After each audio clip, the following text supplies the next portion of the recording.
Hello friends, study habit math channel में आप सभी का स्वागत है। लास्ट वीडियो में हम टॉपिक कर रहे थे न्यू ऑपरेटर। अब न्यू ऑपरेटर में हमने ये तो देखा कि कैसे हम प्री डिफाइंड जो हमारे पास डेटा टाइप्स होते हैं उस पर कैसे हम न्यू ऑपरेटर परफॉर्म कर सकते हैं। ओके, तो लास्ट लाइन में जो हमने डिस्कस किया था वो ये था कि हम न्यू ऑपरेटर को प्री डिफाइंड डेटा टाइप्स पे परफॉर्म कर सकते हैं, लेकिन साथ में अगर हम करना चाहें तो यूजर डिफाइंड पे भी ऑपरेशन को परफॉर्म कर सकते हैं। कैसे? जैसे कि हमारे पास एरे होता है, स्ट्रक्चर होते हैं और क्लासेस होती है। तो चलिए वीडियो को स्टार्ट करते हैं और देखते हैं कि यूजर डिपेंडेंट डेटा टाइप्स पर कैसे, किस तरह से या कौन से सिंटैक्स का यूज करके हम न्यू ऑपरेटर को परफॉर्म कर सकते हैं डायनामिक मेमोरी एलोकेशन के लिए। फर्स्टली होगा कह रहे हैं the general form of 1D array. अब ये एरे है, एरे भी क्या है? यूजर डिपेंडेंट डेटा टाइप है। तो उसका 1D मतलब वन डायमेंशन देखते हैं जिसके अंदर या तो सिर्फ रो है या फिर कॉलम है। ठीक है, उसके सिर्फ एक डायमेंशन को अभी हम चेक करेंगे। सबसे पहले देखो सेम सिंटैक्स है। सबसे पहले क्या आता है? पॉइंटर वेरिएबल आता है, देन न्यू आता है। न्यू के बाद यहाँ पर हम डेटा टाइप लिखते हैं। इतना तो हमने लास्ट वीडियो में देखा। बस डेटा टाइप के साथ इस बार हम साइज दे रहे हैं, क्योंकि एरे के अंदर क्या होता है? एरे एक नॉर्मल वेरिएबल होता है। अगर मैंने लिख दिया यहाँ पर इंट ए, ये तो एक नॉर्मल वेरिएबल बन गया। अगर सबस्क्रिप्ट लगाकर इसके अंदर साइज दे दिया देन ये एरे बन जाएगा।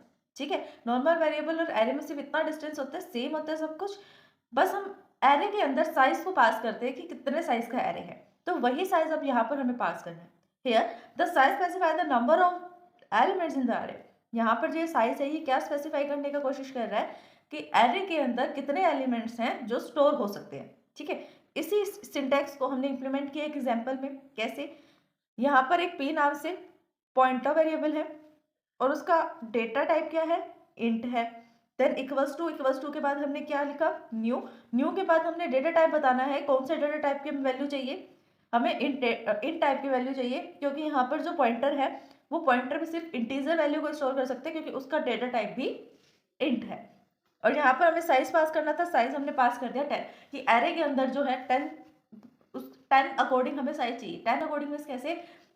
इंटीजर टाइप का एरे है, उस इंटीजर टाइप के एरे में क्या होगा? एक एक सिंगल मेमोरी सेल इंट के अकॉर्डिंग देखें तो 2 बाइट का स्पेस लेगा। देन नेक्स्ट वाला भी 2 बाइट का लेगा, उससे नेक्स्ट भी 2 का लेगा। तो अगर 10 लगाएंगे तो कितनी बाइट्स हमें चाहिए होंगी?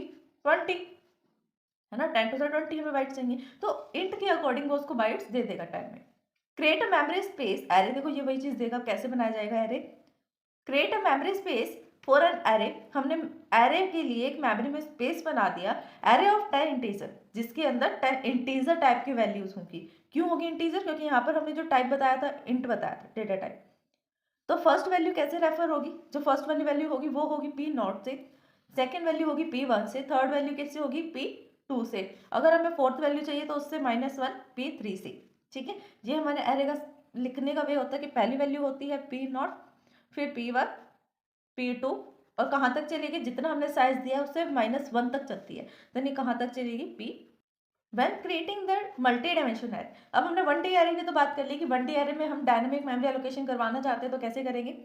अगर हम चाहते हैं कि हमें मल्टी डायमेंशनली एरे को डायनामिक एलोकेशन करना है, मल्टी डी एरे को करना है, देन कैसे करेंगे? With new operator. कैसे करेंगे? With the new operator all the array sizes must be applied. वो हर एक एरे पे साइज मतलब जितने भी एरे होंगे वो सब पे डिपेंड करेगा। मल्टी डी एरे में तो क्या होगा? बहुत सारे एरे होंगे, तो जितने भी एरे होंगे उन सब पे डिपेंड करेगा उसकी डायमेंशन पे। चाहे वो डायमेंशन एक्स एक्सिस पे हो, वाई पे हो या जेड पे, किसी भी डायमेंशन में हो, उन सब पे न्यू ऑपरेटर काम करेगा। अगर एक बार न्यू के अकॉर्डिंग हमने वैल्यू दे दी तो वो वैल्यू सबके लिए होगी सेम। कैसे? देखो अब array PTR equals to new int, इस तरह से वैल्यू को देना ये लीगल है। ठीक है, सेकंड वैल्यू में आपने एक वेरिएबल का यूज कर लिया, यहाँ पर वेरिएबल साइज दे दिया कि जब मर्जी चाहे चेंज करो। एक तो आप डायनेमिक का भी यूज कर रहे हो, साथ में वेरिएबल भी दे रहे हो, इसलिए वो क्या है? लीगल है। ठीक है, लीगल है। लीगल कैसे? क्योंकि यहाँ पर m है, हो सकता है आप किसी न किसी फंक्शन के थ्रू यहाँ पर m की वैल्यू पास करवा दो, है ना? इनपुट ले रखी हो आपने m की वैल्यू, तो यहाँ तक वो वैल्यू पहुंच जाएगी। लेकिन कुछ हिंट ही ना देना कि यहाँ क्या आएगा, हमने तो ब्लैंक छोड़ दिया, तो ब्लैंक वाला यहाँ पर लीगल नहीं है, ये इलीगल है। इस सिंटेक्स को आप यूज नहीं कर सकते। फर्स्ट टू सिंटेक्स जो है वो करेक्ट है, लीगल है। The new operator offer the following advantages over the function alloc. मतलब क्या है कि जो न्यू ऑपरेटर अभी हम यूज कर रहे हैं अलग अलग वे में, तो इसकी फॉलोइंग एडवांटेजेस होती है, बजाय कि हम मैलोक फंक्शन यूज करें। मैलोक फंक्शन जो है वो सेम में यूज किया जाता है डायनेमिक एलोकेशन के लिए, और न्यू ऑपरेटर जो है वो सेम प्लस प्लस में यूज किया जाता है डायनेमिक एलोकेशन की। तो दोनों में डिफरेंस तो होगा ही, दोनों अलग अलग चीजें हैं। इसलिए वो कह रहा है कि न्यू ऑपरेटर की क्या एडवांटेज है मैलोक कैलोक फंक्शन से ओवर में।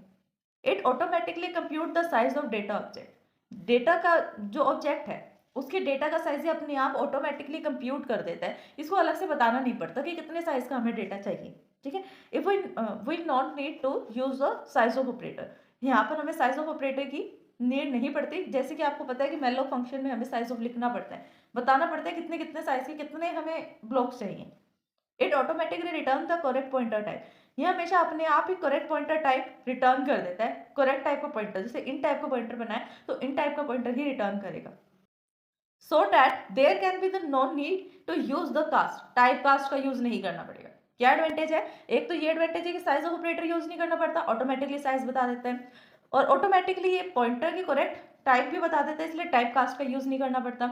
It is possible to initialize the object by creating the memory space. जैसे मेमोरी में स्पेस बन जाएगा वैसे ही ऑब्जेक्ट इनिशियलाइज हो जाएगा, तो इनिशियलाइजिंग द ऑब्जेक्ट, ये भी इसका एक अलग से बेनिफिट है।